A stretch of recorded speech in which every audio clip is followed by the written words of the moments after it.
કારણ કે આજે મુશ્કેલીઓ જીવનમાં નથી આવતી, દુઃખ કોના જીવનમાં નથી આવતું, અને એવી પરિસ્થિતિમાં માણસ ભાંગી ના પડે, માણસ પોતાના માર્ગથી વિચલિત ન થઈ જાય, ભટકી ન જાય, એ માટે શ્રી આચાર્ય ચરણના ગ્રંથ આપણને બહુ જ ઉપયોગી છે.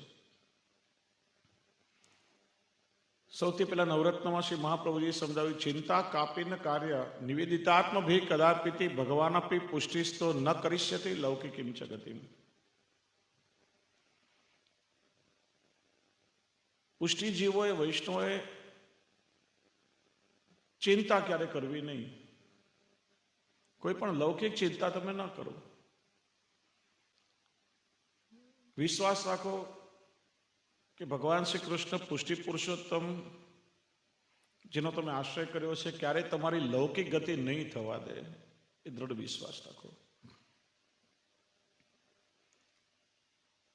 શ્રી મહાપ્રભુજી વૈષ્ણવને લૌકિક ચિંતા ન કરવાની આજ્ઞા કરે છે. કેમ કે માણસનું મરણ થાય તો ચિંતા ખાલી એના મરેલા શરીરને સળગાવે છે, પણ ચિંતાની ઉપર એક મીંડું છે, જીવતા માણસને સતત બાળ્યા કરે છે. માણસ ચિંતામાં જ એમને ખલાસ થઈ જતો હોય છે. ચિંતા ન કરવાનું કારણ શું? તો એ વિવેક ધૈર્યાશ્રયમાં સમજાવું. પ્રથમ 9 પ્રકારના શ્રી મહાપ્રભુજી કહે છે, હરિ સર્વમ નિજ્જેચ્છાત કરિષ્યતિ.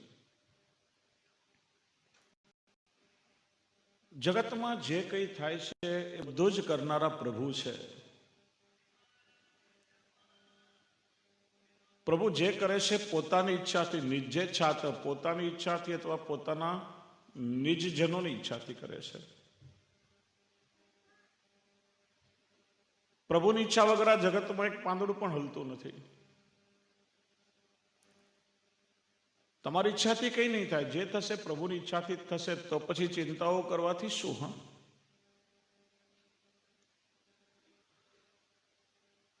કોઈ પણ પ્રોબ્લેમનું સોલ્યુશન જો ચિંતા હોય, કોઈ પણ ચિંતા કરવાથી તમારી સમસ્યાનું નિરાકરણ આવી જતું હોય ને, તો લોકો હજારોની સંખ્યામાં ભેગા થઈને મોટી મોટી ચિંતા સભાઓ ગોઠવે, હાય કરે, છાતી કૂટે લોકો. ચિંતાઓ કરવાથી કોઈ સમસ્યાનો હલ નહીં આવી જાય. ઉપરથી માનસિક તણાવનો અનુભવ થશે, માઇન્ડ નેગેટિવ થઈ જશે અને માણસ ખોટા રવાડે કે રસ્તે ચડી જશે. કામ સારું થવાનું છે તોય બગડશે. એટલા માટે વ્યર્થ ચિંતાઓ ન કરો, કેમ કે બધું જ પ્રભુની ઈચ્છાથી જ થાય છે. પ્રભુ જે કરશે પોતાની ઈચ્છાથી કરશે.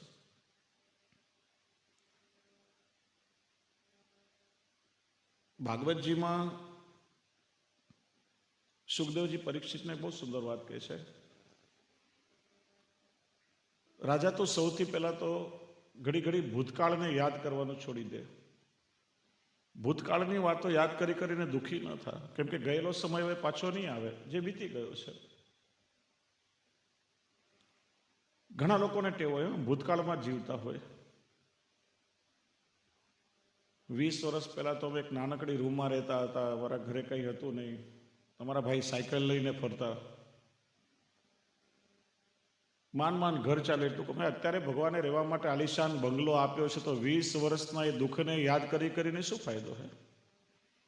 10 વર્ષ પહેલા મારી સાસુ એવું મેણું મને માર્યું હતું ને, આમ જે દુઃખો ચાલ્યા ગયા છે ઘડી ઘડીને યાદ કરીને શું ફાયદો? અને કહે છે ને, તમે બહુ વારે ઘડીએ દુઃખને યાદ કરો ને તો દુઃખ પણ વિચારે કે મને યાદ કરે છે, ચાલ જઈને મળી આવું, પાછું આવીને ઊભું રહે.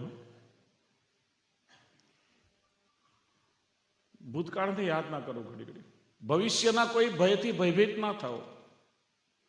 આવું થશે તો, તેવું થશે તો મારું શું થશે? જે થશે પ્રભુની ઈચ્છાથી થવાનું છે. પ્રભુએ જે ધાર્યું હશે થશે જ, એને કોઈ રોકી નહીં શકે. તો અત્યારથી એનાથી ડરીને શા માટે જવું? તમારો વર્તમાન તમારા હાથમાં છે. આપેલી અમૂલ્ય બક્ષિસ છે, એટલે તો આપણે એને પ્રેઝન્ટ કહીએ છીએ અંગ્રેજીમાં. તમારો વર્તમાન પ્રભુને સમર્પિત કરી દો. પ્રભુની શરણાગતિ સ્વીકારો. કેમ કે કરવાનું ન કરવાનું બધું જ બદલવાનું સામર્થ્ય પ્રભુમાં રહેલું છે. એના ચરણમાં આશ્રય કરો તો જીવનમાં નિષ્ફળતા ક્યારેય નહીં મળે.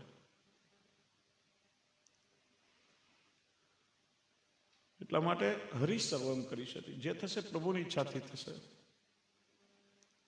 તો લૌકિક ચિંતાઓ કરવાથી શું? બિલકુલ ચિંતા છોડી દો, સ્વસ્થ બની જાઓ. ત્યાર પછી શ્રી મહાપ્રભુજી ત્રિદુઃખ સહનમ ધૈર્યમ, 3 પ્રકારના દુઃખો જીવનમાં આવે ત્યારે ધૈર્ય કઈ રીતે ધારણ કરવું એ સમજાવે છે. આધિ ભૌતિક, આધ્યાત્મિક અને આધિ દૈવિક. આપણી આદિ ભાષામાં કહીએ તો આધિ, વ્યાધિ અને ઉપાધિ. શારીરિક દુઃખો, માનસિક દુઃખો અને આત્મિક દુઃખો બધાના જીવનમાં આવે છે. આ દુઃખો જીવનમાં આવે ત્યારે નિરાશ ન થાઓ, ધૈર્ય ધારણ કરો. ધૈર્ય એટલે ધીરજ. શ્રી મહાપ્રભુજી આપણને માનસિક રીતે મજબૂત બનાવવાની બહુ સુંદર ચાવી બતાવે છે. સહન કરવું એ માણસની નબળાઈ નથી.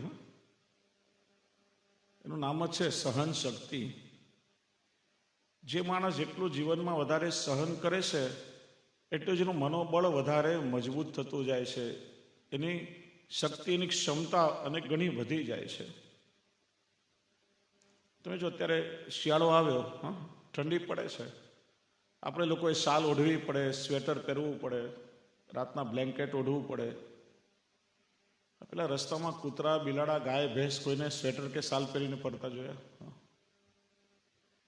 ગરમી પડે તો આપણને એસી ચલાવવા જોઈએ, ઠંડુ ફ્રીજનું પાણી પીવા જોઈએ. આ કોઈ ખુલ્લા કુદરતી વાતાવરણમાં રહેનારા પશુ, એમને ક્યારેય કોઈ વસ્તુની જરૂર પડે ખરા? એ વાતાવરણને અનુરૂપ પોતાની શારીરિક પ્રકૃતિને બદલી શકે. કેમ કે એ દરેક પરિસ્થિતિમાં રહેતા હોય છે, સહન કરતા હોય છે. એટલા માટે એમની શક્તિ અને ઘણી વધી જાય છે. એટલે માટે એને કહે સહન શક્તિ. જેટલો માણસ ધૈર્યવાન હોય, ધીરજ ધરે, એટલું એનું મનોબળ, આત્મબળ અને ઘણું વધતું જાય છે. એટલા માટે કોઈ પણ પ્રકારનું કષ્ટ જીવનમાં આવે, વિચલિત ન બની જાઓ. એ તો માણસનો એક સ્વભાવ છે. આમ જરા જેટલા નાના નાના દુઃખો આવે ને તો માણસ વિચલિત બની જાય. અમેરિકામાં સંશોધન થયું છે, કેટલાક લોકો જેમણે સુસાઇડ કર્યું હતું, આત્મહત્યા કરી હતી, એ લોકોની બાયોડેટા એ લોકોએ કમ્પ્યુટરમાં ચેક કરી, એ લોકોની હિસ્ટ્રી જોઈ. 98% લોકો આમ સામાન્ય નજીવી બાબતમાં વિચલિત થઈને લોકોએ આપઘાત કર્યો હતો. સાસુએ મેણું માર્યું ને દવા પી લીધી. પિયરે જવાની ના પાડી, કૂવામાં કૂદી પડ્યો. આ તમે જો અમદાવાદમાં SSC કે 12 બોર્ડની પરીક્ષા હોય ત્યારે કાંકરિયા તળાવ પર પોલીસનો બંદોબસ્ત ગોઠવવો પડે. આખું વર્ષ વિદ્યાર્થીઓ ભણે નહીં, રખડતા હોય, અને પરીક્ષામાં પેપર ખરાબ જાય એટલે ખબર છે કે રિઝલ્ટ શું આવવાનું છે, પછી કાંકરિયામાં કૂદે. કઈ એવી મોટી બાબતો નથી કે જેનાથી ભગવાને આપેલું અમૂલ્ય જીવન ટૂંકાવવું પડે માણસે. એક માણસે પોતાની સુસાઇડ નોટમાં એવું લખ્યું હતું કે મારા જીવનમાં એટલું સુખ હતું, એટલું સુખ હતું, દરેક પ્રકારના સાધનો મારા ઘરમાં હતા, કોઈ દુઃખ જ નહીં, અને સુખથી કંટાળીને એને આત્મહત્યા કરી. બોલો. કારણ કે સુખનો અનુભવ દુઃખમાં જ થાય, અને દુઃખનો અનુભવ સુખમાં થાય. કેવલ એક જ આવે તો માણસને અનુભવ ના થઈ શકે. જેમ સંયોગ અને વિપ્રયોગ, વિપ્રયોગમાં જ સંયોગની એની અનુભૂતિ થઈ શકે. તમને બિલકુલ તરસ ના લાગી હોય, એકદમ તમે આમ તૃપ્ત હોય, અને કોઈ તમને સરસ મજાનું ગુલાબનું શરબત પણ પીવા આપે ને તો આપણે ના પાડી દઈએ, ભાઈ મારે નથી જોઈતું. અને તમે 5-6 કિલોમીટર દૂરથી ઉનાળાની ગરમીમાં ચાલીને આવ્યા હો, પરસેવે રેબઝેબ થઈ ગયો, ગળું સુકાતું હોય, તો માટલાનું એક ગ્લાસ ઠંડુ પાણી પણ તમને કેટલી શીતળતા આપે. દુઃખમાં જ સુખનો અનુભવ થાય. એટલે કેટલાય લોકોએ એ ડિપ્રેશનમાં આવી સામાન્ય નાની નાની બાબતો માટે આત્મહત્યા કરી હતી. કોઈ પણ પ્રકારનું દુઃખ જીવનમાં આવે, દુઃખી ન થાઓ. જો બે વસ્તુ શ્રી મહાપ્રભુજી આપણને સમજાવે છે, સુખ અને દુઃખ બધાના જીવનમાં આવે છે. આ જગતમાં કોઈ પૂર્ણ રૂપે સુખી નથી અને કોઈ પૂર્ણ રૂપે દુઃખી પણ હોતું નથી. સુખના કેટલાક કારણોમાં વચ્ચે બે ચાર જાતના દુઃખ પણ હોય અને અનેક દુઃખમાં કેટલાક સુખના કારણો પણ હોય માણસને. 100% કોઈ દુઃખી પણ ન હોય ને 100% કોઈ સુખી પણ ન હોય. સુખ દુઃખ બધાના જીવનમાં ઓછા વધતા ભાગે આવતું હોય છે. પછી મહાપ્રભુજી આપણને સમજાવે છે કે સુખમાં તમે છકી ન જાઓ અને દુઃખમાં ડગી ન જાઓ. આ બંનેમાં બેલેન્સ કરતા આવડવું જોઈએ, તો ઠાકોરજી સુધી પહોંચવાનો માર્ગ આપણા માટે બહુ સરળ બની જાય. જીવનમાં સુખ આવે ત્યારે બહેકી ન જાઓ, હું જ કમાયો છું, જો મારામાં કેવી આવડત છે, હું કેટલો બુદ્ધિશાળી છું, આ બીજાને શું આવડે. એવો અહંકાર ક્યારેય ના લો. સુખમાં છકી ન જાઓ અને દુઃખમાં વિચલિત ના થાઓ, ડગી ન જાઓ. આજે જરાક કષ્ટ આવ્યું, આટલા વર્ષોથી ઠાકોરજીની સેવા કરું છું ને જો પ્રભુ મારી સામે જોઈતા નથી, ઠાકોરજીને છોડીને અન્યાશ્રય કરી લે.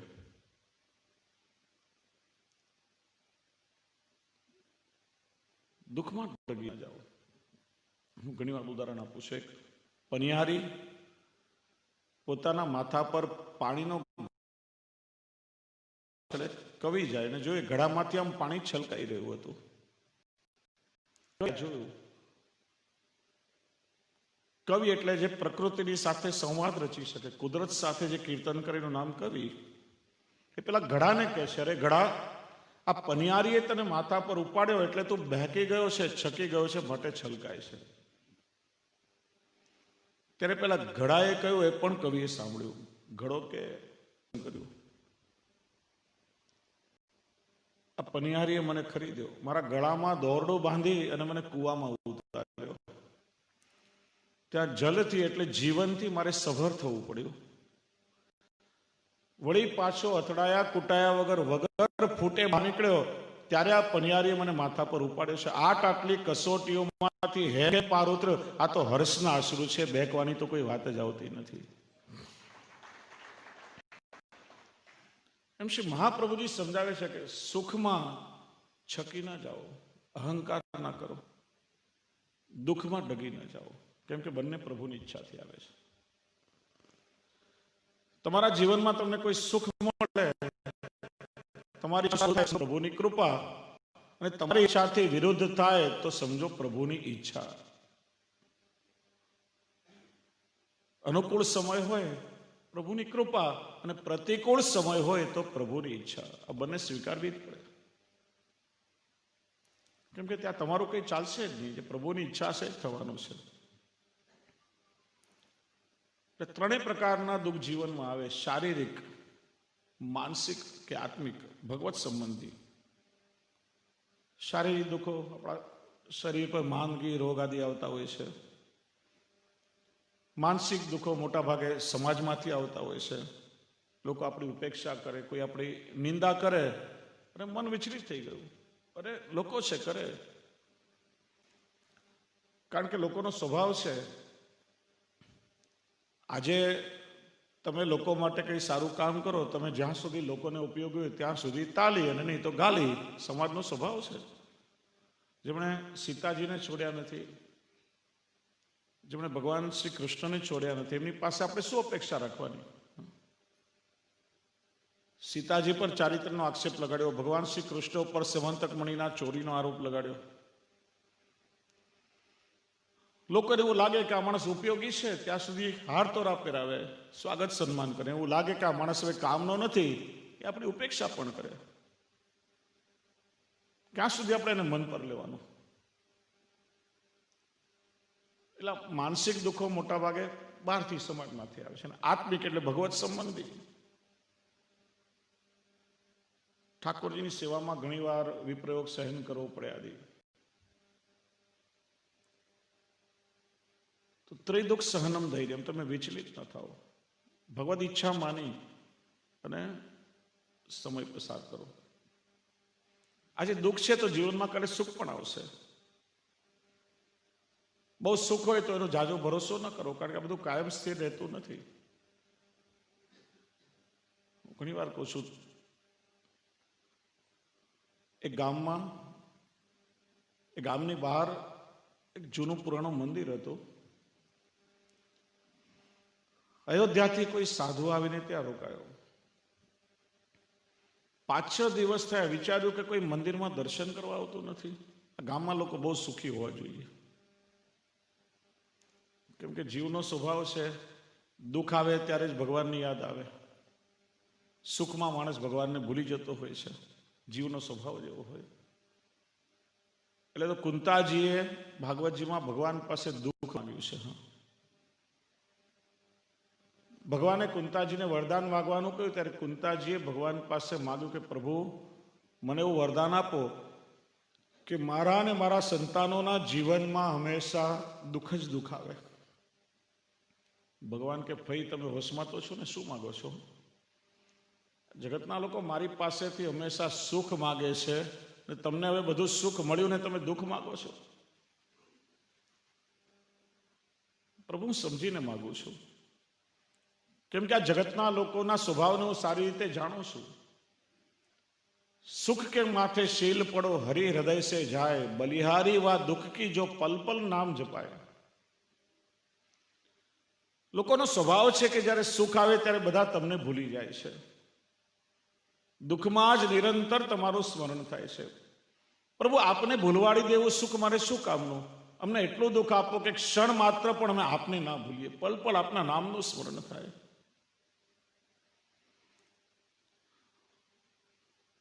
એટલે ઘણા લોકો રૂપિયા પૈસાને સુખ માનતા હોય છે. આપણા લોકોના માપદંડ આમ ઘણા બધા જુદા હોય. આધ્યાત્મના માર્ગમાં બધા માપદંડ ન ચાલે. માનો તમને આવીને કોઈ પૂછે, ઉના ગામમાં સૌથી સુખી કોણ? તમે કોણ બતાવો? જેની પાસે સૌથી વધારે રૂપિયા હોય સુખી, બરાબર ને? આપણા લોકોના માપદંડ એવા જોઈએ, જેની પાસે પુષ્કળ સંપત્તિ છે, આલિશાન મોટો બંગલો છે, 5-6 ગાડીઓ ઊભી છે ઘરમાં, માણસ સૌથી સુખી. ખાલી રૂપિયા જ સુખ નથી. ભાગવતજીમાં બહુ સરસ બતાવ્યું કે તમે જે રૂપિયાને તમે સુખ માનો છો, એ રૂપિયાની સાથે 15 પ્રકારના દુઃખ પણ આવે છે. સૌથી પહેલા તો રૂપિયા કમાવાનું દુઃખ. માણસ દિવસ જોવે ને રાત જોવે, આખો દિવસ પરિશ્રમ કરી પરસેવો પાડીને રૂપિયા કમાય. સાચું ખોટું કઈ વિચારે નહીં માણસ શું કરી રહ્યો છે. બસ એક જ ટાર્ગેટ હોય કે બસ કોઈ પણ રીતે મારે કમાવું છે. રૂપિયા કમાય, રૂપિયા ઘરમાં આવે, પછી રૂપિયા સાચવવાનું દુઃખ. રાત્રે ઊંઘ હરામ થઈ જાય. રાતભર જાગીને રખોપું કરવું પડે. એટલે તો સુરદાસજી કીર્તનમાં કહે છે ને, બડો ધન હરિજન કો હરિનામ, બિન રખવારે ચોર ન ચોરે, સોવત હે સુખધામ. દિન દિન बढ़े सवायो दोनों, घटत नहीं कछु दाम, सूरदास हरि सेवा जाके पारस को कहा काम. વૈષ્ણવનું સાચું ધન રૂપિયા નથી. વૈષ્ણવનું સાચું ધન એના હૃદયમાં રહેલો હરિગુરુ વૈષ્ણવ પ્રત્યેનો ભગવત ભાવ છે. કદાચ કોઈ મોટા આલિશાન બંગલામાં રહેતો હોય, પણ એના હૃદયમાં જો ભાવ નથી, ભગવત ભાવ નથી હરિગુરુ વૈષ્ણવ પ્રત્યેનો, તો એના જેવું કંગાલા જગતમાં બીજું કોઈ નથી.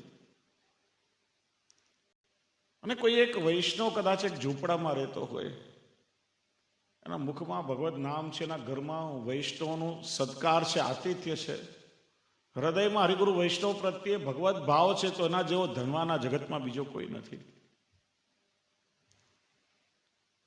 રૂપિયા સાચવવાનું દુઃખ. કોઈ ચોરી જશે તો, જેવો રૂપિયા ઘરમાં આવ્યો,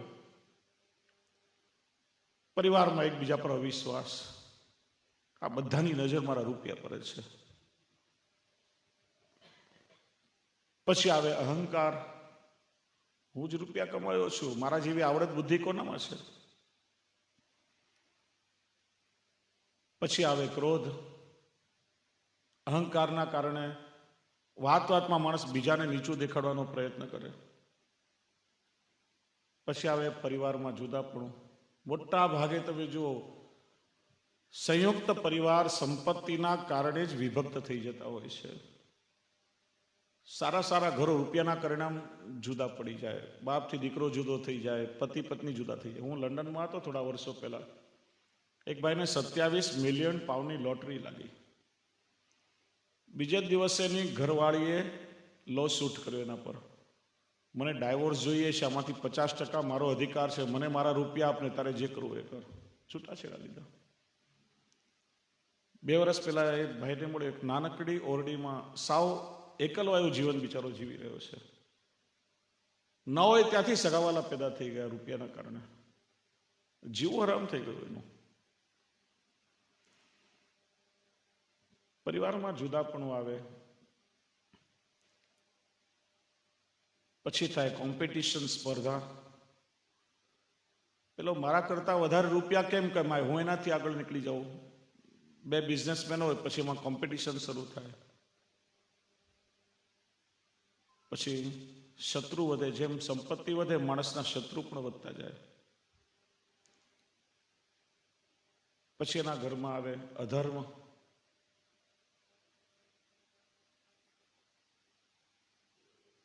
માણસ વિવેક ચૂકી જાય. કરવા ન કરવાનું, પછી એનામાં કઈ વિવેક ન હોય, બધું જ ચૂકે. પછી આવે અસત્ય. હું તમને પૂછું કે ઇન્કમ ટેક્સ વાળા આવે અને તમને કોઈને પૂછે કે તમારી પાસે કેટલા રૂપિયા છે, કોઈ સાચું બોલો ખરા? હા કે ના? હા કે ના? રૂપિયાની સાથે અસત્ય આવે જ. અસત્ય આવે, અધર્મ આવે. ના કરવાનું માણસ કરે અને પછી પ્રભુથી વિમુખતા. જેના ઘરમાં અધર્મ આવ્યો હોય, જીવ પ્રભુથી વિમુખ થઈ જાય. એટલે રૂપિયા એ સાચું સુખ નથી. પેલા સાધુએ વિચાર્યું, આ ગામમાં લોકો બહુ સુખી છે, કોઈ મંદિરે દર્શન કરવા આવતા નથી. કેમ કે સુખમાં જ ભગવાનની યાદ ના આવે. કોઈ કવિએ બહુ સરસ કહ્યું છે, કોણ ભલાને પૂછે છે, કોણ બુરાને પૂછે છે. કોણ ભલાને પૂછે છે, કોણ બુરાને પૂછે છે. સ્વાર્થના છે સૌ સગા, કોણ ખરાને પૂછે છે. ફૂલોમાંથી અત્તર નીચોયા પછી કોણ ફૂલોની દશાને પૂછે છે. આ તો સંજોગો ઝુકાવે છે માનવીને, નહીં તો ભગવાનને કોણ પૂછે છે. પેલા વિચાર્યું કે બહુ લોકો સુખી છે, એટલે કોઈ દર્શનમાં આવતું નથી. જઈને જોવું ગામમાં લોકો કેટલા સુખી છે. તપાસ કરતા ખબર પડી, મારા ગામના વેપારી છે, સારો રૂપિયો એની પાસે છે, બહુ સુખી છે. જઈને મળ્યો કે ભાઈ, સાંભળ્યું ગામમાં તમારી પાસે પુષ્કળ સંપત્તિ, બહુ સુખી લાગો છો. મારા જ રૂપિયા તો ઘણા બધા છે, પણ મારી પાછળ ખાવા વાળું કોઈ નથી, મારે કોઈ સંતાન નથી. સંપત્તિ છે અને સંતતિ નથી, સંતાન નથી, તો દુઃખનું એક કારણ તો ખરું. સુખી કોણ? અમારા ગામના સોની મહાજન છે, સંપત્તિ એ પુષ્કળ છે અને 2 દીકરાઓ પણ છે.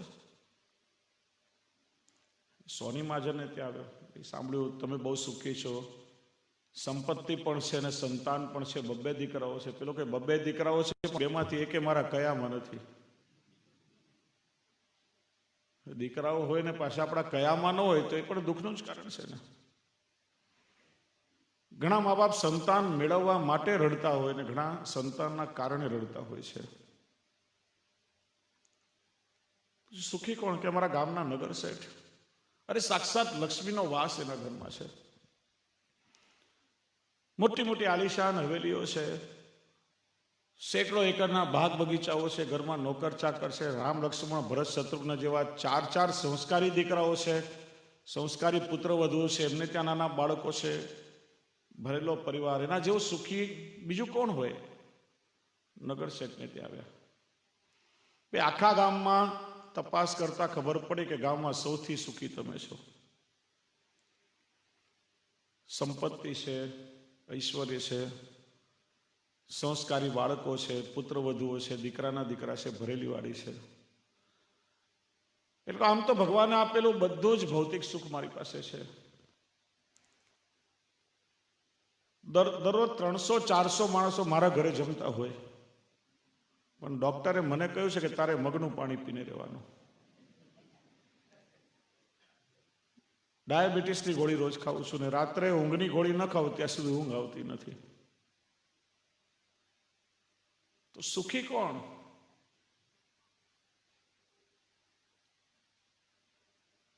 તો પેલો કે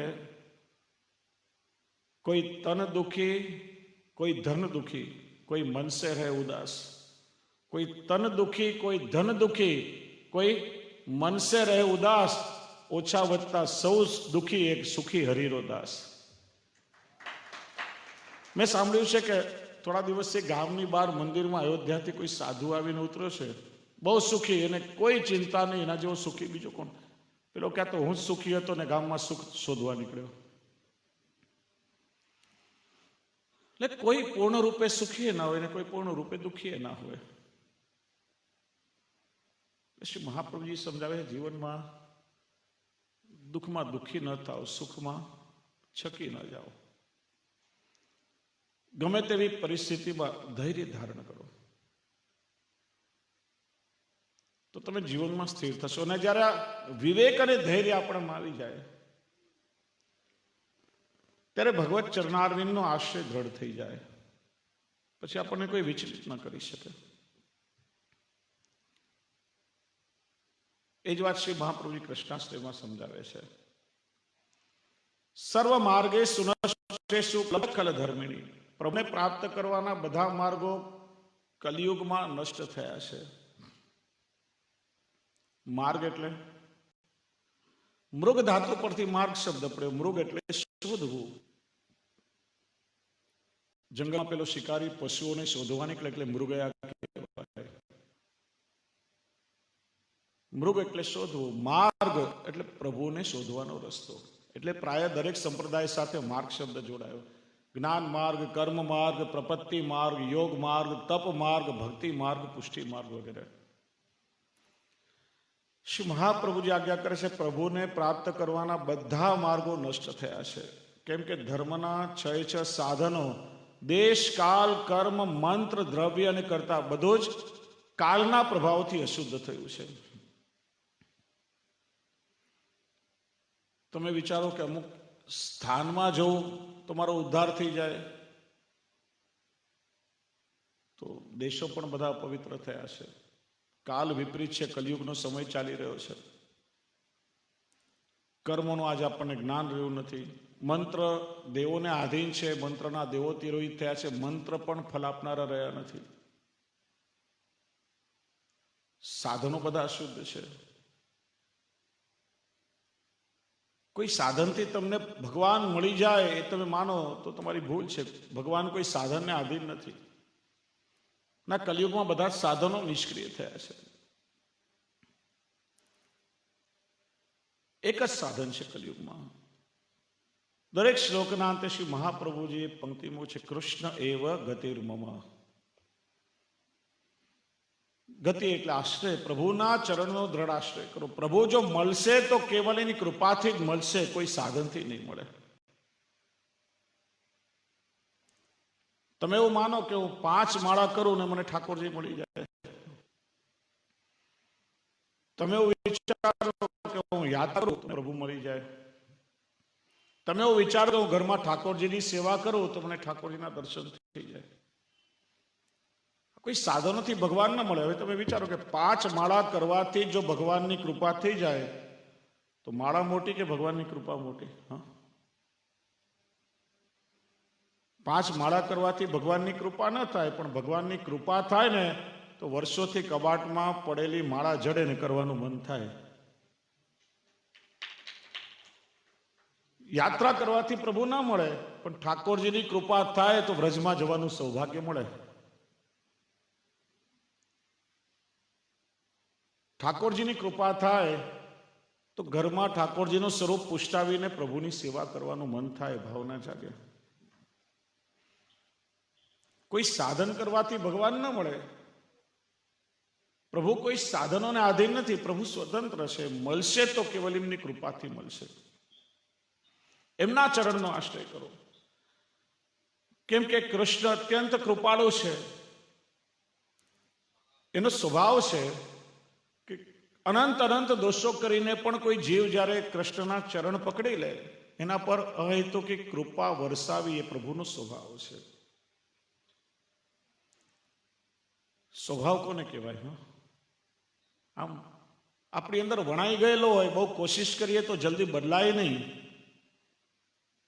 આમ જો ઘણા લોકોનો સ્વભાવ બહુ ક્રોધી હોય, સત્સંગ કરવા આવે, સારી વાતો સાંભળે, વિચારે કે આજ પછી હવે હું ક્યારેય ક્રોધ નહીં કરું. ક્રોધ બહુ ખરાબ વસ્તુ છે. પણ જ્યાં સત્સંગમાંથી ઊભા થઈને ઘરે આવ્યા ત્યાં નાની નાની વાતમાં ક્રોધ આવી જાય, કેમ કે આપણા સ્વભાવમાં રહેલો છે. કોઈ બહુ ઉદાર ચરિત્ર વાળા વ્યક્તિત્વને આપણે જોઈએ તો નક્કી કરી કે આજ પછી હવે હું ક્યારે લોભ નહીં કરું. લોભ ખરાબ છે, પણ આમ ક્યારે ખિસ્સામાં હાથ જાય નહીં જલ્દી, કેમ કે સ્વભાવમાં રહેલું છે. એક જગ્યાએ ગૌશાળાના લાભાર્થે કથાનું આયોજન હતું. શ્રોતાઓ સાંભળી રહ્યા હતા, કથાનો રસ વરસી રહ્યો હતો. વોલેન્ટિયરો, સ્વયંસેવકો જોડી લઈને નીકળ્યા હતા. બધા ગાયોની સેવા માટે પોતપોતાની શક્તિ અનુસાર યોગદાન આપી રહ્યા હતા. એક ભાઈ આવીને બેઠા. જો ગાયોની સેવા માટે બધા જ પોતાની શક્તિ પ્રમાણે કંઈ ને કંઈ આપી રહ્યા છે. પેલા આગળવાળા ભાઈએ 100 રૂપિયા જોડીમાં નાખ્યા, તો પાકીટમાંથી 100ની નોટ કાઢી, હું પણ મારું યોગદાન આપું. વળી જો કે પેલા બાજુવાળા ભાઈએ તો 50 રૂપિયા મૂક્યા, હવે 50થી કામ ચાલ્યું તો પાછી 100ની મૂકીને 50ની કાઢી.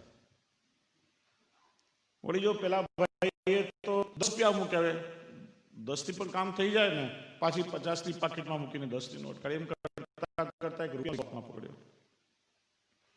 પેલા સ્વયંસેવકોને આવવામાં વાર લાગી. મુઠ્ઠી બંધ હતી, હાથમાં પરસેવો વળી ગયો હતો. હાથ ખોલીને જોયું, હાથ ભીનો. અરે મારા વાલા રૂપિયા, તને મારાથી દૂર જવાનું આટલું બધું દુઃખ કે રડે છે? પાછો ખિસ્સામાં મૂકી દીધો, કેમ કે આપણા સ્વભાવમાં રહેલું છે. સ્વભાવ જલ્દી બદલાય નહીં. એમ ભગવાનનો સ્વભાવ કે જે જીવ એકવાર એના ચરણ પકડી લે, કૃષ્ણનો આશ્રય કરે, એના પર કૃપા જ વરસાવે છે, બીજું કઈ નહીં.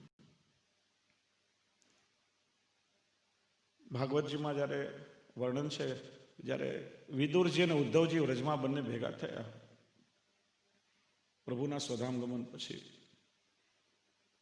પ્રભુની એક એક લીલાઓનું સ્મરણ કરતા કરતા નેત્રમાંથી અશ્રુ વહી રહ્યા છે. ત્યારે ઉદ્ધવજીએ વર્ણન કરે છે, અહો બકીયમ સ્તનકાલકૂટમ જિઘાંસયા પાય યદપ્ય સાધ્વી લેભે ગતિમ ધાતૃ ચિત્તમ તતોન્યમ કમવા દયાલુમ શરણમ વ્રજેમ. બકની બેન બકી એટલે પૂતના. બક એટલે બકાસુર અને બકની બેન બકી એટલે પૂતના.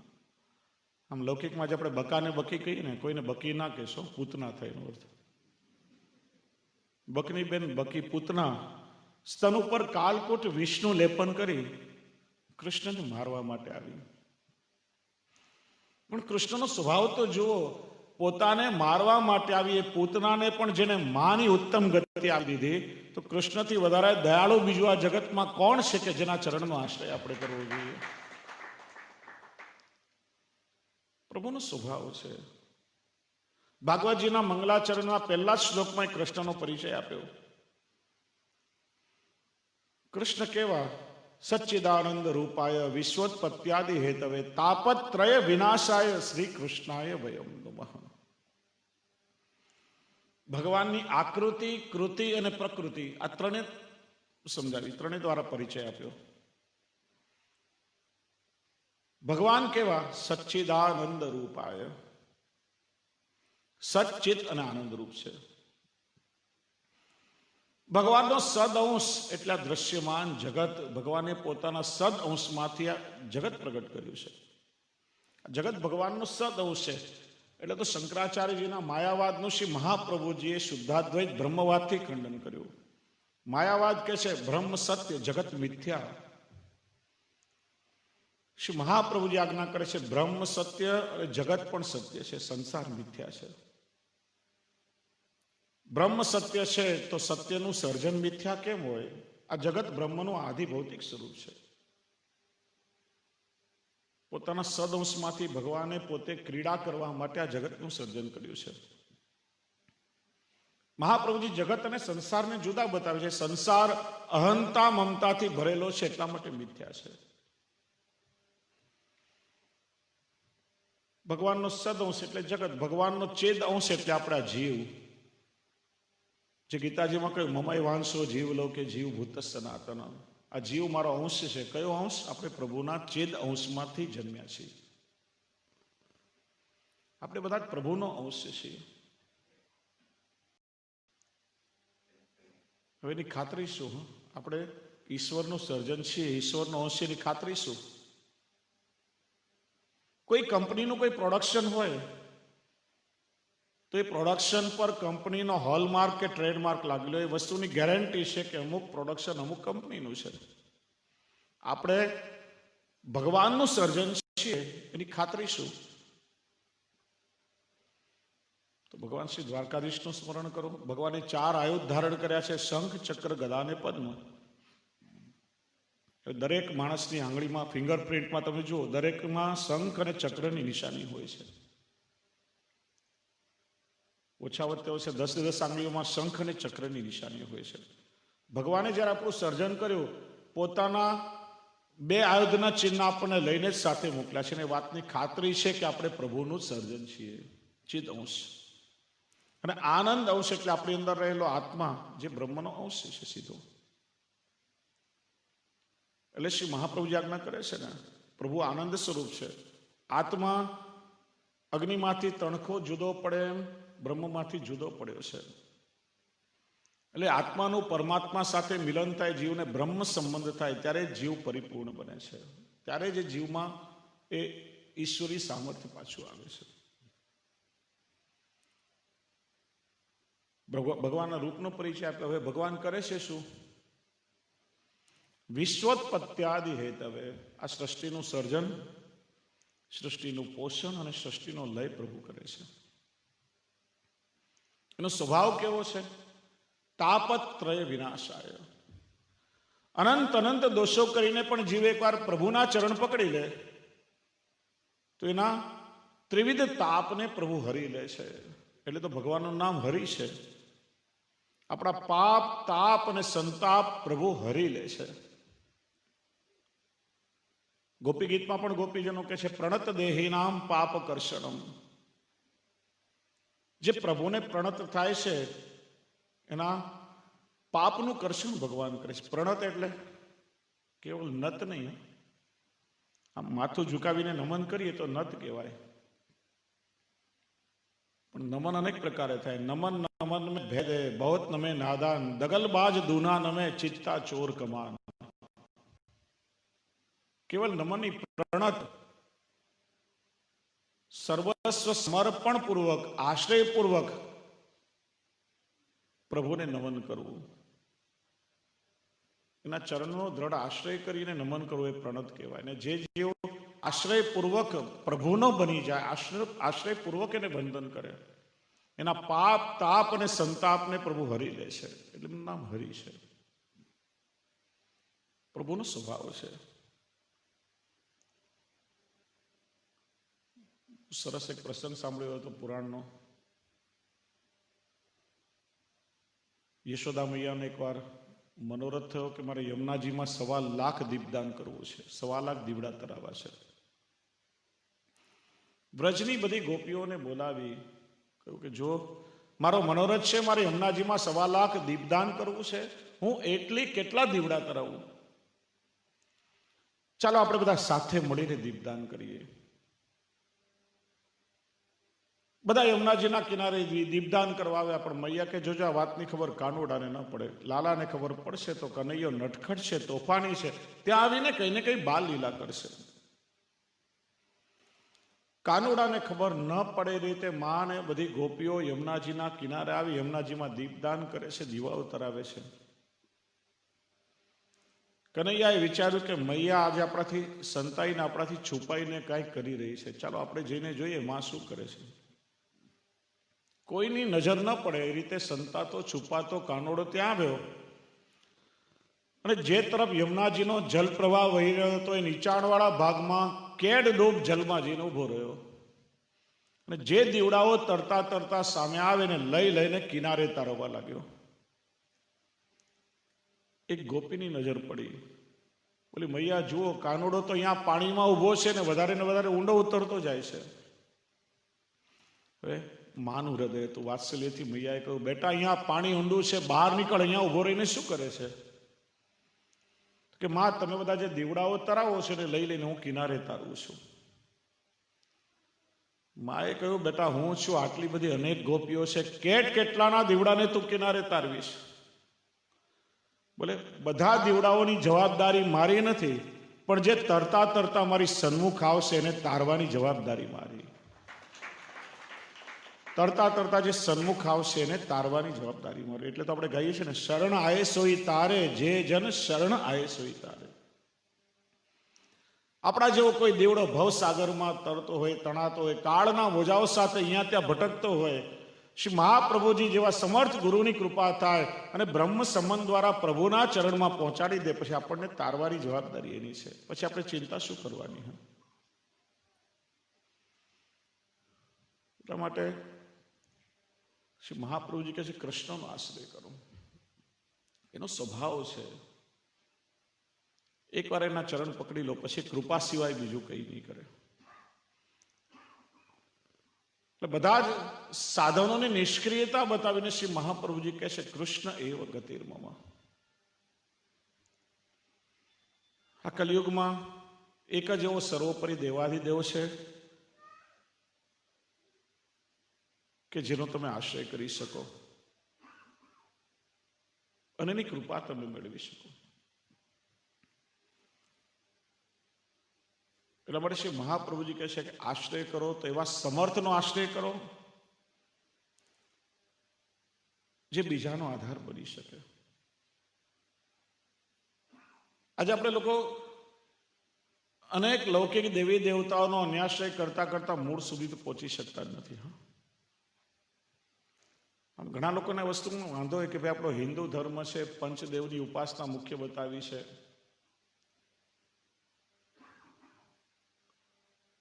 કેવલ કૃષ્ણનો જ આશ્રય કેમ? પ્રશ્ન આજનો નથી. 5 સદીઓ પહેલા જ આવો પ્રશ્ન જગન્નાથપુરીના રાજસભામાં ત્યાં ચર્ચાયો હતો કે ભાઈ આપણા હિન્દુ ધર્મમાં 4 વેદ છે, 17 પુરાણ છે, ભાગવત છે, કેટલાય ઉપનિષદો છે, કેટલાય શાસ્ત્ર છે. માણસ પોતાના જીવનમાં કેટલા શાસ્ત્રનો અભ્યાસ કરી શકે?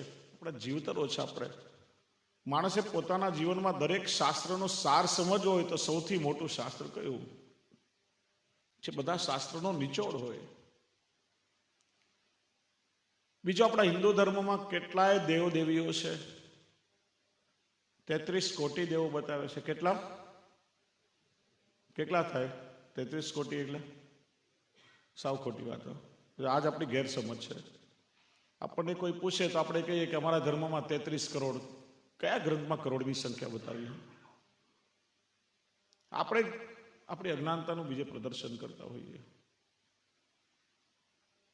કોટીનો એક અર્થ થાય કરોડ, પણ 33 કરોડની કોટી એટલે પ્રકાર. આપણે કહીએ ને ઉચ્ચ કોટીનો જીવ છે, કોટી એટલે પ્રકાર.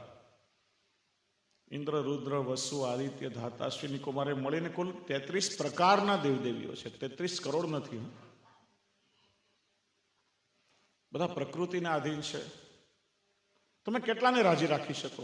એકને રીઝવો તો બીજા ખીજે. આ બધા દેવોમાં સૌથી શ્રેષ્ઠ ઉપાસ્ય દેવાધિદેવ કોણ? ત્રીજો પ્રશ્ન એ હતો કે છે વેદમાં 6.5 કરોડ મંત્ર છે. કેટલાય શાપિત મંત્રો છે, મંત્રોનું આપણને કંઈ જ્ઞાન નથી, ઉચ્ચારણ પણ શુદ્ધ ના આવડે. આજે કલિયુગમાં એ મંત્રો ફળ આપનારા રહ્યા નથી. તો બધા મંત્રોમાં કલિયુગમાં તત્કાલ ફળ આપે એવો સૌથી ઉત્તમ મંત્ર કયો? ચોથો પ્રશ્ન હતો કે માણસનું જીવન કર્મને આધીન છે. જેવું કર્મ કરે એવું ફળ એને ભોગવવું પડે. બધા કર્મના બંધનો કાપી અને જીવનો ઉદ્ધાર કરે એવું સૌથી મોટું કર્મ કયું? આ 4 પ્રશ્નો ઉપસ્થિત થયા. રાજાએ ધર્મસભાનું આયોજન કર્યું. મોટા મોટા વિદ્વાન પંડિતો પોતપોતાની પોથીઓ લઈને બેઠા. દરેક પોતાના મત અનુસાર ઉત્તર આપે. કોઈ એક નિષ્કર્ષ આવતો નહીં હતો. 28 દિવસ શાસ્ત્રાર્થ ચાલ્યો. શ્રી મહાપ્રભુજી એ સમય ત્યાં પધાર્યા હતા. શ્રી મહાપ્રભુજી જાણ્યું વિદ્વત સભા ચાલી રહી છે, આપ ત્યાં પધાર્યા. આપનું દિવ્ય તેજ જોઈ બધા આચાર્યોચિત સન્માન કર્યું. આ પ્રશ્ન એમની સામે ઉપસ્થિત થયા. શ્રી મહાપ્રભુજી આજ્ઞા કરી, તમારા પ્રશ્નનો ઉત્તર હું હમણાં જ આપી શકું, પણ હું ઉત્તર આપીશ તો કોઈ અમાન્ય કરશે. કામ કરીએ, આપણે ભગવાન જગન્નાથ રાયજીના સામે કાગળ, કલમ અને ખડીઓ મૂકીએ. આપણા પ્રશ્નનો ઉત્તર જો ભગવાન સ્વયં આપે તો કોઈને પણ અમાન્ય કરવાનું કારણ નથી. બધાએ કહ્યું ભગવાન પોતે જ જો ઉત્તર આપે તો અમને બધાને જ માન્ય રહેશે, કોને ને માન્ય કરે? જગન્નાથ રાયજીની સન્મુખ કાગળ, કલમ અને ખડીઓ એક મેજ પર મુકાયા. દ્વાર બંધ થયા. એક ઘડી પછી શ્રી મહાપ્રભુજી આજ્ઞા કરી, નિજ મંદિરના દ્વાર ખોલ્યા તો બધાના આશ્ચર્ય વચ્ચે ભગવાને સ્વયં ઉત્તર લખ્યો હતો. એકમ શાસ્ત્રમ દેવકી પુત્ર ગીતમ, એકો દેવો દેવકી પુત્ર એવ, મંત્રોપેકસ તસ્ય નામાની યાની, કર્મોપેકમ તસ્ય દેવસ્ય સેવા. કોઈ વ્યક્તિએ કહેલી વાત નથી, સ્વયં ભગવાને આપેલો ઉત્તર છે. અને શ્રી મહાપ્રભુજીએ મતનો સ્વીકાર કર્યો. એકમ શાસ્ત્રમ દેવકી પુત્ર ગીતમ. બધા શાસ્ત્રોમાં સૌથી શ્રેષ્ઠ ગ્રંથ એ ભગવાન શ્રી કૃષ્ણના મુખથી ગવાયેલી ભગવદ્ ગીતા છે. ગીતા એ સામાન્ય ગ્રંથ, એના માટે એવું કહેવાયું, સર્વોપનિષદો ગાવો દુગ્ધા ગોપાલ નંદન, પાર્થો વત્સ સુધીર ભોગતા, દુગ્ધમ ગીતા મૃતમ વહત. બધા જ ઉપનિષદો ગાય છે. ગાયનું દોહન કરનારા ગોવાળ ભગવાન કૃષ્ણ સ્વયં છે. ગાય દોહનનો નિયમ છે કે ગાયનું દૂધ પેલા વાછરડું પીએ પછી બીજાને અધિકાર મળે. એ દૂધનું પાન કરનારું વત્સ અર્જુન છે. ત્યાર પછી એનું પ્રસાદી બધા જે બુદ્ધિજીવી રસિકજનો છે એને મળે છે. દુગ્ધમ ગીતા મૃતમ, એ દૂધ એટલે ભગવદ્ ગીતા રૂપી અમૃત. સર્વ વેદ ઉપનિષદોનો સાર ભગવાને બતાવ્યો. હવે જો છેલ્લે ભગવદ્ ગીતામાં સર્વ ધર્મ પરિત્યજ્ય મામેકમ શરણમ વ્રજ, ભગવાને શરણાગતિનો ઉપદેશ આપી અને અર્જુનને ગીતાનો પછી વિરામ કર્યો. ગીતાનું ફળ ભગવાનની શરણાગતિ, પણ એ શરણાગતિ પછી તો પુષ્ટિ માર્ગનો પ્રારંભ થાય છે. જ્યાં ભગવદ્ ગીતાનો વિરામ થયો એ શરણાગતિ પછી પુષ્ટિ માર્ગનો પ્રારંભ થાય છે. બ્રહ્મ સંબંધ એ પ્રભુની શરણાગતિ છે. પછી આપણા પુષ્ટિ વૈષ્ણવી જીવનની શરૂઆત થાય છે. તો જેમ ભગવાનની ગવાયેલી ગીતા સર્વશ્રેષ્ઠ શ્રી મહાપ્રભુજીએ પણ વેદઃ કૃષ્ણ વાક્યાની વ્યાસ સૂત્રાની ચૈવહી સમાધિ ભાષા વ્યાસસ્ય પ્રમાણમ ચતુષ્ટયમ. વેદ, ભગવદ્ ગીતા, બ્રહ્મસૂત્ર અને ભાગવત, આ ચારેયનું મંથન કરી એના નિચોડ સ્વરૂપે આપણને 16 ગ્રંથાદી ઉપદેશો આપ્યા છે. એટલે તો 16 ગ્રંથ આપણે વલ્લભ ગીતા એવું કહીએ છીએ. બધાનો સાર, બધાનું તત્વ શ્રી મહાપ્રભુજી આપણને આપ્યું છે, જે વૈષ્ણવી જીવન માટે ઉપયોગી છે. સર્વોપરી દેવ કોણ? એકો દેવો દેવકી પુત્ર એવ. મથુરામાં દેવકીજીના ઉદરથી જેનું પ્રાગટ્ય થયું ને વસુદેવજી જેમને ગોકુલ લઈને ગયા, પુષ્ટિ પુરુષોત્તમ ભગવાન એ દેવાધિદેવ છે, સર્વોપરી છે. અને વાત કૃષ્ણાષ્ટમીમાં શ્રી મહાપ્રભુજી કહે છે, પ્રાકૃતા સકલા દેવા ગણિતાનંદ કમ બૃહદ પૂર્ણાનંદો હરિસ્તસ્માત કૃષ્ણ એવ ગતિર્મમ. બધા જ દેવદેવીઓ પ્રાકૃત છે. પ્રાકૃત એટલે પ્રકૃતિના આધિ છે. કોઈમાં સત્વ ગુણ છે, કોઈમાં રજો ગુણ છે, કોઈમાં તમો ગુણ છે. દરેકનું એક નક્કી આયુષ્ય છે. બ્રહ્માજીની પણ 100 પરાર્ધની આયુષ્ય છે. પ્રભુની નાભીમાંથી પ્રગટ થયા, આપણે બ્રહ્માના 100 વર્ષ પૂરા થાય ત્યારે બ્રહ્માનું પણ મૃત્યુ થાય, નવા બ્રહ્માનું સર્જન થાય. ઇન્દ્ર પણ પદવી છે. જ્યાં સુધી પુણ્ય કર્મો ત્યાં સુધી ભોગે, પછી ઇન્દ્ર પણ બદલાય. દરેક દેવો પ્રાકૃત છે.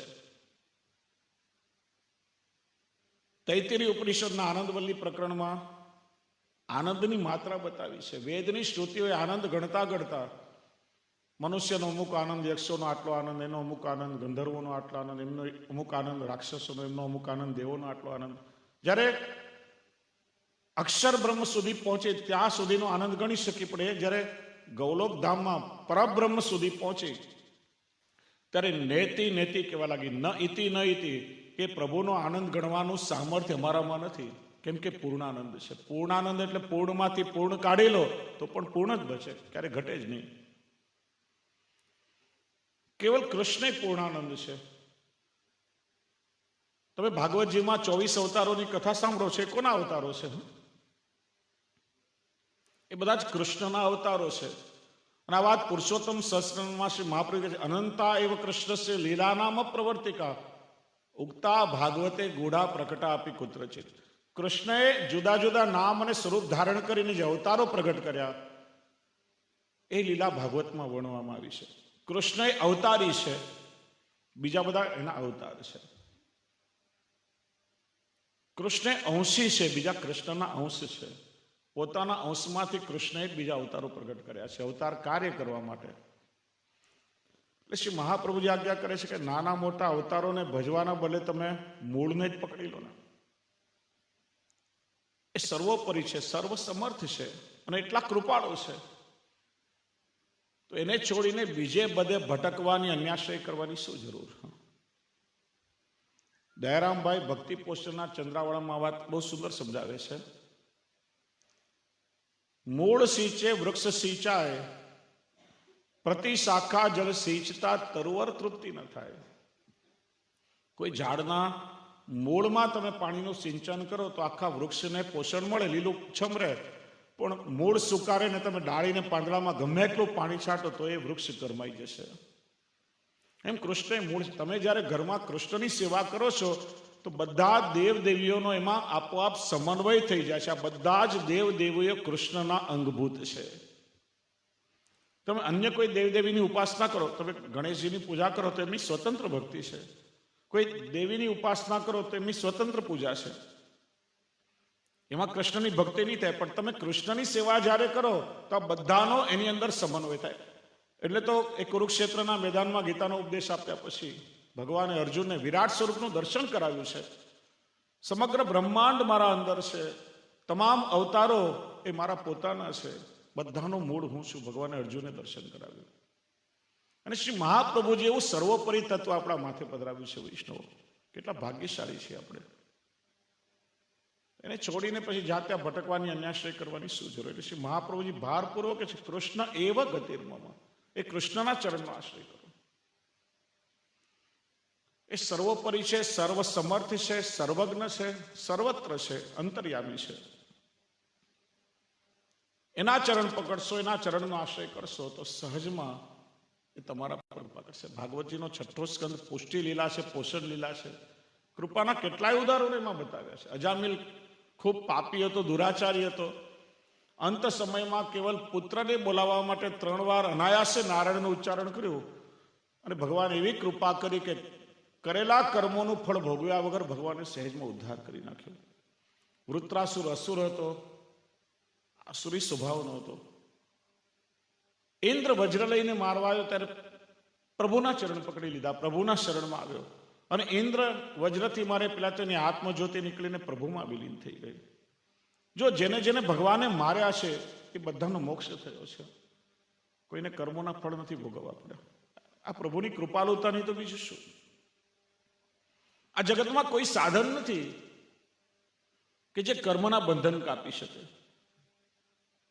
આમ આપણા લોકોની એક માન્યતા છે, બહુ પાપ કર્યા હોય ને પછી એકાદ કથા બેસાડી લઈએ, યાત્રા કરી આવીએ, એટલા થોડા કર્મોને ધોવાનું કોઈ ડિટર્જન્ટ આ જગતમાં નથી. હા, આ બહુ સ્પષ્ટ સમજી લો.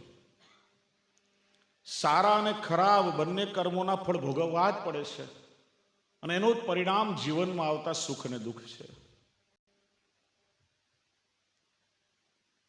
ઘણીવાર સંચિત કર્મોના ફળ ભોગવવા ફરીથી જન્મ લેવા પડે છે. એટલા માટે આ 84 લાખ યોનિનું પરિભ્રમણ છે. એ કર્મનું બેલેન્સ જ્યારે શૂન્ય થઈ જાય, ઝીરો થાય, ત્યારે માણસનો મોક્ષ થાય. ત્યાં સુધી અનેક પ્રકારે જન્મોનું પરિભ્રમણ ચાલતું રહે. સારા ખરાબ બંને કર્મોનું ફળ ભોગવવું પડે. જીવનમાં આવતા સુખ અને દુઃખ કર્મોના કારણે આવે છે. અને માણસનો બીજો જન્મ કેવો થશે એ માનવીના સ્મરણથી નક્કી થાય છે. જ્યાં તમારા ચિત્તની વૃત્તિ છેલ્લા સમયો જીવનભર તમે જેનું સ્મરણ કરો એ પ્રમાણે માણસને બીજી યોનિ મળે, બીજો જન્મ મળે છે. કર્મો સારા કર્યા હોય અને સ્મરણ બગડ્યું હોય તો ગમે તે પશુની યોનિ મળે, એમાં તમને સુખ મળે. હું વિનોદમાં ઘણી વાર કહું, 24 કલાક લૌકિકમાં, ધનમાં, સંપત્તિમાં, વ્યવહારમાં જ મન રહેતું હોય, સ્મરણ બગડે. આમ જીવનમાં કર્મો સારા કરે તો બીજો જન્મ કૂતરા ન મળે, પણ પેલો અમેરિકામાં કૂતરો થઈને જન્મે, મર્સિડીઝ ગાડીમાં ફરવા મળે, રોજ બ્યુટી પાર્લરમાં જવા મળે, ઘોડામાં તેડીને ફરે. માણસને ના મળે એટલું સુખ ત્યાં કૂતરાને મળે. ભાવ બગડે, યોની બગડે, પણ સુખ મળે. અને કર્મો ખરાબ હોય, સ્મરણ સારા હોય, માણસનું શરીર મળે, પણ માણસના શરીરમાં પણ કેટલાય કષ્ટો ભોગવવા પડે. સુખ અને દુઃખ કર્મોથી આવે, સ્મરણથી બીજો જન્મ નક્કી થાય. બંનેના ફળ ભોગવવા પડે. કેવલ પ્રભુની કૃપામાં એ સામર્થ્ય છે કે જીવના કર્મોના બંધન કાપીને જીવનો ઉદ્ધાર કરી શકે. એનું જ નામ પુષ્ટિ છે, એનું જ નામ કૃપા છે. એટલે જેના ચરણનો આશ્રય કરો એની કૃપા થશે ત્યારે કોઈ પણ તમે બંધન નહીં નડે. એટલા માટે શ્રી મહાપ્રભુજી કહે છે કૃષ્ણ એવ ગતિર્મમ, એ કૃપાળુ છે. અને એટલા માટે વધારે સમય નહીં લઉં, પણ એમના આશ્રયમાં જે તાકાત છે, આનો જે સમય ચાલી રહ્યો છે, વિપરીત પરિસ્થિતિ, શારીરિક, માનસિક, આર્થિક અનેક પ્રકારે લોકો આજે યાતના ભોગવી રહ્યા છે, એમાં આ શ્રી મહાપ્રભુજીના આજ્ઞાઓ આપણા માટે બહુ જીવનમાં ઉપયોગી છે. સુખ આવ્યું એની ઈચ્છાથી, દુઃખ આવ્યું તો એની ઈચ્છાથી. એનો આશ્રય કરશો તો કોઈની તાકાત નથી. કોઈ પણ કોરોના આવે, કોઈ પણ હોય, કોઈની તાકાત નથી તમને દુઃખી કરી શકે. આજે હું 2-4 મારા અનુભવની વાતો પણ શેર કરીશું તમારી સાથે. કોરોના વાયરસ કરતા પણ આજે કોરોનાનો ડર આપણને વધારે સતાવી રહ્યો છે. એના કારણે માણસો વધારે દુઃખી છે. તમે એક વસ્તુ સમજો કે તમે જુઓ, રેકોર્ડ જો, ઇતિહાસ જુઓ બધો, વિશ્વ 19 લાખ લોકોના મરણ થયા છે. એક પણ મને એવો દાખલો બતાવો કે ઘરમાં રહીને કોઈનું મરણ થયું હોય. એટલા પણ મૃત્યુ થયા છે, બધા હોસ્પિટલોમાં થયા છે. એનું કારણ માણસનો ભય. ઘરમાં જે લોકો હોમ ક્વોરન્ટાઇન થયા છે, નિશ્ચિંતતા છે, કંઈ પણ થશે તો મારા પરિવારના સભ્યો ઘરમાં છે, મારા સ્વજનો છે, મને સાચવશે, મારી સેવા કરશે. બિલકુલ ટેન્શન નથી. ને લોકો સારા થઈ જાય છે. ને હોસ્પિટલમાં ત્યાંનું વાતાવરણ અને દશા જોઈને માણસ ભયથી અડધો એમને ખલાસ થઈ જતો હોય છે. સાયકોલોજીકલી, માનસિક રીતે માણસ એટલો ભય, અને 50% એ રોગને વધારવાનું કામ એ આપણી વિચાર શક્તિ, આપણું મન કરતું હોય છે. માણસ મનથી જ્યારે નબળો પડી જાય ત્યારે કોઈ પણ રોગમાં ગ્રસિત થાય. મેં એવા પેશન્ટ જોયા છે, કેન્સરના 4થા સ્ટેજમાં પેશન્ટને, દર્દીને ખબર નથી કે એને કેન્સર છે. 15 વર્ષ એને કંઈ નથી થતું, સારી રીતે સર્વાઈવ થાય છે. જેવું દર્દીને ખબર પડે કે એને કેન્સર છે, 6 મહિનામાં ખલાસ થઈ જાય. કે પછી અંદર એક પ્રકારનો ભય સતત ચાલ્યા કરે. અને મનમાં જ્યારે ભય લાગે ત્યારે આપણા શરીરમાં એ કેમિકલ પ્રોસેસ થાય છે, અને અમુક પ્રકારનું વિષ આપણા શરીરમાં બની જતું હોય છે. હું બનેલી સત્ય ઘટના કહું તમને. એક માણસને ફાંસીની સજા થઈ. બીજે દિવસે એને ફાંસી થવાની હતી. 2-4 સાયન્ટિસ્ટો એને મળવા આવ્યા કે કોબરા નાગનું વિષ છે, એની અસર કેવી છે, એના પર અમે એક્સપેરિમેન્ટ કરી રહ્યા છીએ. આવતીકાલે તારે તો મરવાનું છે, તને ફાંસી નક્કી છે, પણ તું અમને તારા પર એક્સપેરિમેન્ટ કરવા દે, અને એનું જે રિઝલ્ટ આવશે આખા દુનિયાને ઉપયોગી થશે. મળતા મળતા પણ એક સારું કામ કરી શકીશ તું, અને યાદગાર બનીશ. પેલો કે સારું, આંબી કાલે મરવાનું જ છે, વાંધો નથી, તમે મારો ઉપયોગ કરી શકો. એ માણસની આંખ પર પાટા બાંધી કેવલ સ્ટેપલરથી એને પિન મારવામાં આવી અને એને કહ્યું કે તને કોબરા નાગ કરડ્યો છે. અડધો કલાકમાં એનું મરણ એમને એમ થઈ ગયું. વાસ્તવમાં એને નાક કરડ્યો નથી, કેવલ સ્ટેપલરની પિન મારી છે. પછીનું પોસ્ટમોર્ટમ કર્યું તો ભયના કારણે, જે કોબરા કરડવાનો જે ભય લાગ્યો એને, એના કારણે એના શરીરમાં એવું કેમિકલ પ્રોસેસ થયું, એક એવું વિષ કુદરતી ઉત્પન્ન થયું જેનાથી એને એટેક આવ્યો અને મરી ગયો. ભાગવતજીમાં બહુ એક સરસ વાત બતાવી. સુખદેવજી પરીક્ષિતને કહે છે, રાજા, તારા મનમાં ભય છે કે 7 દિવસ પછી તક્ષક નાગ તને કરડશે. પ્રભુએ ધારેલું છે ને કોઈ રોકી નહીં શકે. સૌથી પહેલા તો તું ભય કાઢી નાખ. એનું કારણ મૃત્યુ એ સનાતન છે. ભગવાન પણ જ્યારે કોઈ દેહ ધારણ કરીને અવતાર લે છે ત્યારે ભગવાનને પણ એ દેહનો ત્યાગ કરીને જવું પડે છે. એટલે મૃત્યુ એ સનાતન છે ને કોઈ રોકી ન શકે. સમયગાળો બધાનો રીત જુદી જુદી હોય. સૌથી પહેલા તો મરવાનો ભય છોડી દેનું કારણ મૃત્યુ તો જીવનમાં એક જ વાર મારશે, પણ મૃત્યુનો ભય તને પળ પળ જીવનમાં મારે છે. એટલા માટે સૌથી પહેલા તો આપણે મનમાંથી આ ડર કાઢી નાખવો જોઈએ. કોરોનાનો જે ડર છે એ માણસને એને સૌથી વધારે હેરાન કરી નાખે છે. અને ડર કાઢવાનો અર્થ એવો નથી કે આપણે ગમે તે રીતે વર્તન કરીએ. આમ હવે કંઈ થવાનું જ નથી એવું વિચારીને પછી મનસ્વી વર્તન બી ના કરે. તમને ખબર છે કે આગળ ઊંડી ખાઈ છે, છતાંય તમે એમાં કૂદકો મારો તો પરિણામ ભોગવવું જ પડે.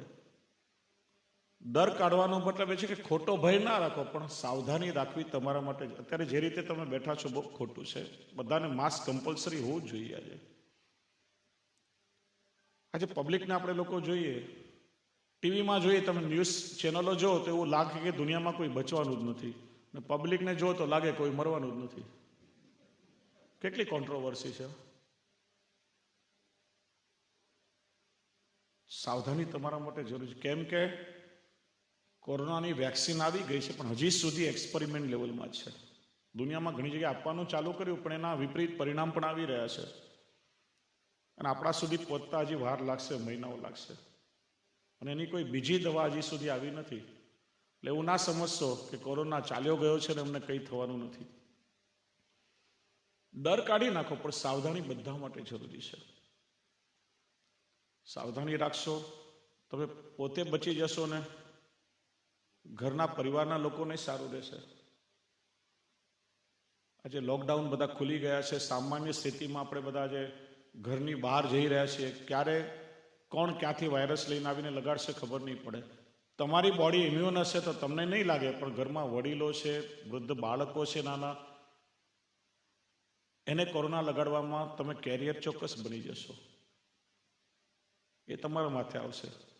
એ સાવધાની બધા માટે બહુ જરૂરી છે. મારા અનુભવની 2-4 વાતો શેર કરવાનું એ કહું છું કે મારા પોતાનો, કેમ કે 22 માર્ચથી જ્યારથી લોકડાઉન શરૂ થયું, મારા ઘણા બધા કોન્ટેક્ટમાં સારા અનુભવી ડૉક્ટરો છે, પોતાના અંગત વૈષ્ણવ છે, અને એની સલાહ પ્રમાણે. અને અમારે તો દરરોજ કેટલાય ગામોમાં ક્યાંય ક્યાંય જવાનું હોય, દરરોજ 200-500 લોકોનો સીધો સંપર્ક થતો હોય. એટલે અમુક સાવધાની રાખીએ તો આપણે એનાથી બચી જઈએ. સૌથી પહેલી વસ્તુ એ કે દરરોજ સવારે ઉઠી 1 ગ્લાસ ગરમ પાણીમાં લીંબુ નીચોવીને તમે પી લો રોજ નિયમથી. જો કોરોના હોય તો સારું થશે, ને ન હોય થવાના ચાન્સ ઓછા રહેશે.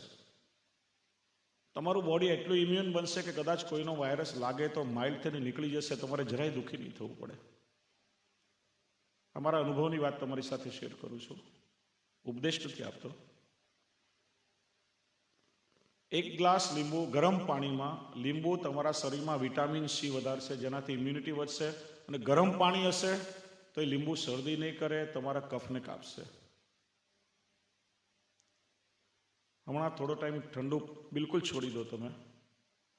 મારી પોતાની વાત કહું તો માર્ચ મહિનાથી મારી પ્રકૃતિ મને એવી તરસ, મારી પ્રકૃતિ કે ફ્રીજના જલ સિવાય તરસ મટે નહીં. માર્ચ મહિનાથી હાથ જ નથી લગાડ્યો. ગરમ જલ સિવાય કંઈ પીતો નથી. કોઈ પણ જાતનું ડાયટિંગ કર્યા વગર 14 કિલો વજન એમને એમ ઘટી ગયું, ગરમ પાણી પીવાથી ખાલી. સૌથી વધારે તમારા શરીર માટે ગુણ કરશે. બીજું, દિવસમાં 3 વખત કમ્પલસરી નાશ લેવાનો આગ્રહ રાખો, ગરમ પાણીનો. એનું કારણ, તમે ઉકાળો પીઓ, તમે વિટામિન સી લો, તમે ફલ ફૂલ ખાઓ, પૌષ્ટિક ખોરાક લો, કંઈ પણ લેશો તમે મોઢેથી લેશો અને અન્નનળીથી પેટમાં જશે.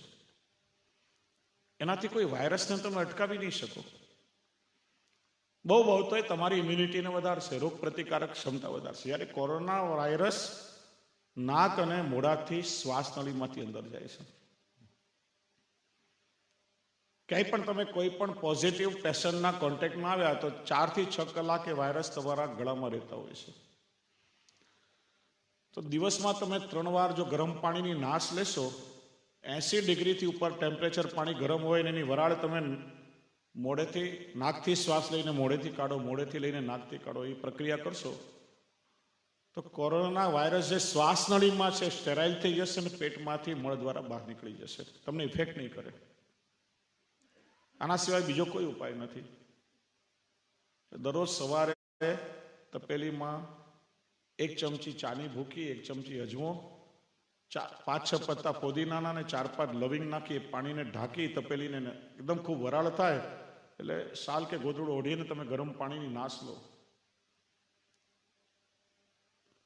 ગમે તેવું પોઝિટિવ હશે, બહુ જ રાહત થઈ જશે. નહીં લાગ્યું હોય તો લાગવાના ચાન્સ ઓછા રહેશે. બપોરે એકવાર સાદા ગરમ પાણીની નાશ લો. રાત્રે દરરોજ સૂતા પહેલા 2 ટીપા નીલગીરી નાખી અને ગરમ પાણીની નાશ લો. આખો તમારો શ્વાસ નળીની અંદરથી શરીર આપોઆપ સેનિટાઈઝ થઈ જશે.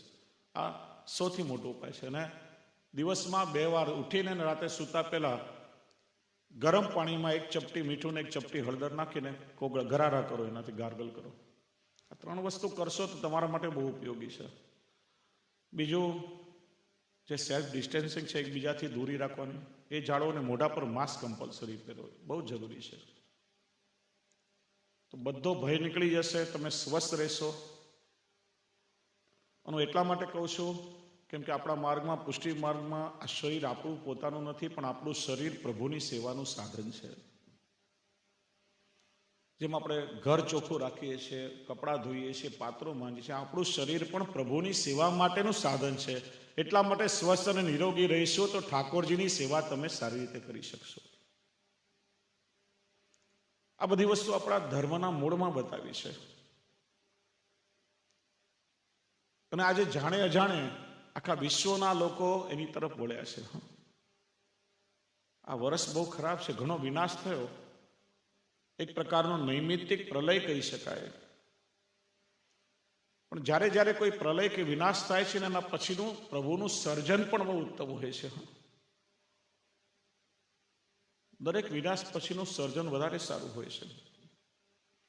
આજ કોરોના કાળનો તમે થોડો પોઝિટિવ વિચાર કરો તો એનાથી ફાયદો કેટલો બધો થયો કે જે લોકો ભગવાનમાં માનતા નહીં હતા એ બધા ઈશ્વરમાં માનતા થયા. આંખથી ન દેખાય એટલા નાના વાયરસને આ દુનિયાના અમેરિકા, ઇટાલી જેવી મેડિકલ મહાસત્તાઓ પણ હજી સુધી કંટ્રોલ કરી શકી નથી. તો ઈશ્વરી સત્તા સામે દુનિયામાં કોઈનું ચાલતું નથી.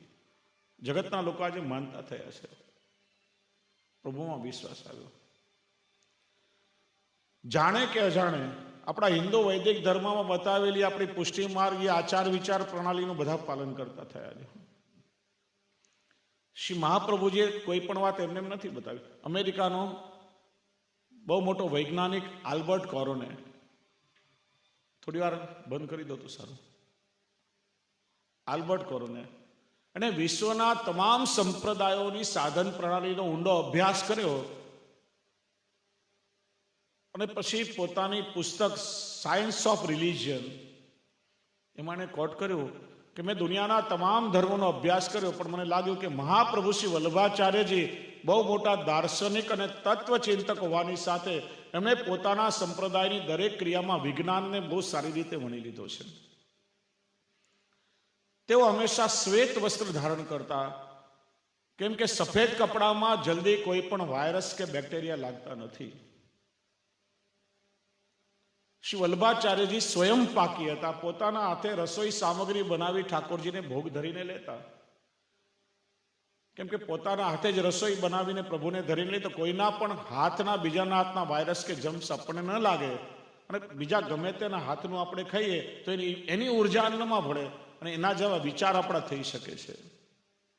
આ બહુ ઊંડી ચર્ચાનો વિષય છે. શ્રી વલ્લભાચાર્યજીએ આચાર વિચાર બતાવ્યા, એકબીજાને નમસ્કાર કરો. આજે તમે જો આખો વિશ્વ કોઈ એકબીજાથી હાથ મિલાવવા તૈયાર નથી. યુરોપિયન કન્ટ્રીમાં એકબીજા સાથે હાથ મિલાવીને અભિવાદન થાય છે, બધા એકબીજાને હાથ જોડતા થઈ ગયા. દૂરથી જ આપણે જય શ્રી કૃષ્ણ કરી દઈએ. ઠાકોરજીની સેવાના સમયમાં મોઢા પર કપડું બાંધવું જરૂરી છે, કેમ કે આપણા મોઢામાંથી થૂકનો એક છાંટો પણ સામગ્રી કે સાહિત્યમાં પડે તો અપરાધ લાગે. આજે જાણે અજાણે માસ્ક બધાને પહેરવું જ પડે છે, છૂટકો નથી.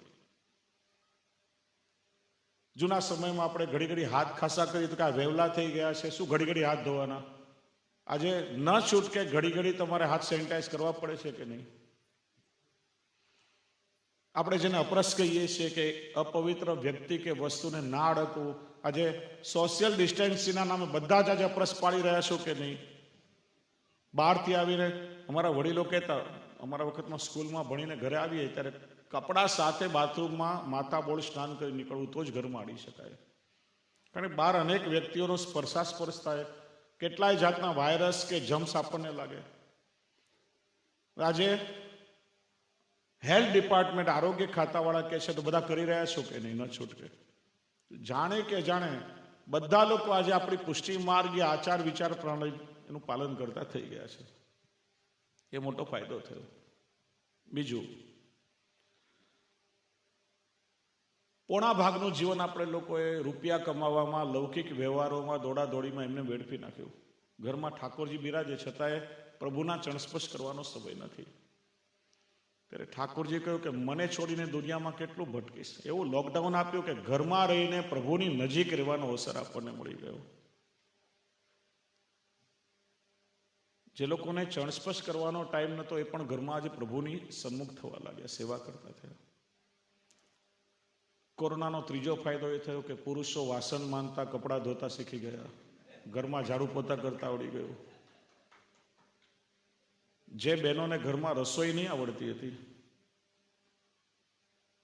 અને આજકાલના બાળકોને પેલા જંક ફૂડ ખાવાની ટેવ, પાવભાજી, પીઝા, પેપ્સી, બર્ગર ચાલે, એના વગર ચાલે જ નહીં. પેલા નૂડલ ખાવા જોઈએ. ઘરમાં મમ્મીને આવડે નહીં, હોટલો બધી બંધ થઈ ગઈ એટલે ગૂગલમાં જોઈ જોઈને મમ્મી બધી રસોઈ બનાવતા શીખી ગઈ. હોટલમાં જે તે ખાવાનું બંધ થઈ ગયું, ઘરમાં બનાવીને લોકો ખાતા થયા. જો સમય જીવનમાં ગમે તેવો આવે, એ સમયનો ઉપયોગ કઈ રીતે કરવો ને એ આપણને આવડવું જોઈએ. પ્રભુએ એક એવો સમય આપણને આપ્યો છે. ઘરમાં પરિવારના લોકોની ફરિયાદ હતી કે અમારા ઘરવાળાઓને પરિવાર માટે ટાઈમ નથી, અમને ટાઈમ નથી. હવે સારી રીતે બધા ટાઈમ આપે છે. લોકમાન્ય તિલકને અંગ્રેજ સરકારે બ્રહ્મદેશની માંડલે જેલમાં 2 વર્ષની સજા કરી. જેલમાં રહીને એમણે ગીતા રહસ્ય નામનું પુસ્તક લખ્યું. એટલું પ્રસિદ્ધ થયું ત્યારે એમણે સ્ટેટમેન્ટ આપ્યું કે કદાચ મારા હાથે આટલું સરસ એક અદ્ભુત પુસ્તક તૈયાર થાય એટલા માટે ભગવાને મને 2 વર્ષનો એકાંત આપ્યો. જો કદાચ મને આ જેલની સજા ન થઈ હોત તો આવું સરસ પુસ્તક ક્યારે પણ મારા હાથે લખાયું ના હોત. એમ લોકડાઉનમાં ઘણા લોકો ડિપ્રેશનમાં આવી ગયા કે હવે આપણે શું કરવાનું, બેકાર થઈ ગયા, કામકાજ નથી આવતું. પણ થોડીક બુદ્ધિ ચલાવો તો કેટલા બધા પોઝિટિવ કામ તમારી પાસે છે, કેટલાય સારા કામ તમે કરી શકો. મારી પોતાની વાત કહું તો આ વર્ષમાં મારી 17 કથાઓ કેન્સલ થઈ, બધા જ કાર્યક્રમો રદ થયા, બધી જ ફોરેનની ટૂરો કેન્સલ થઈ. તો શું ઘરમાં બેસી રહેવાનું? મારા જન્મદિવસ પર વલ્ભાખ્યાનની કથા હતી, કથા કેન્સલ થઈ. ઠાકોરજીની કૃપા માણીને પુસ્તક લખવાનું શરૂ કર્યું. 3 મહિનામાં 1200 પાના લખ આખું વલ્ભાખ્યાનનું પુસ્તક તૈયાર થઈ ગયું. 4-5 મહિનામાં તમારા સુધી પહોંચી જશે. ઘરમાં બેસીને ઝૂમથી કે લિંકથી ડાયરેક્ટ ઘણા બધા પ્રવચનના સત્રો થયા.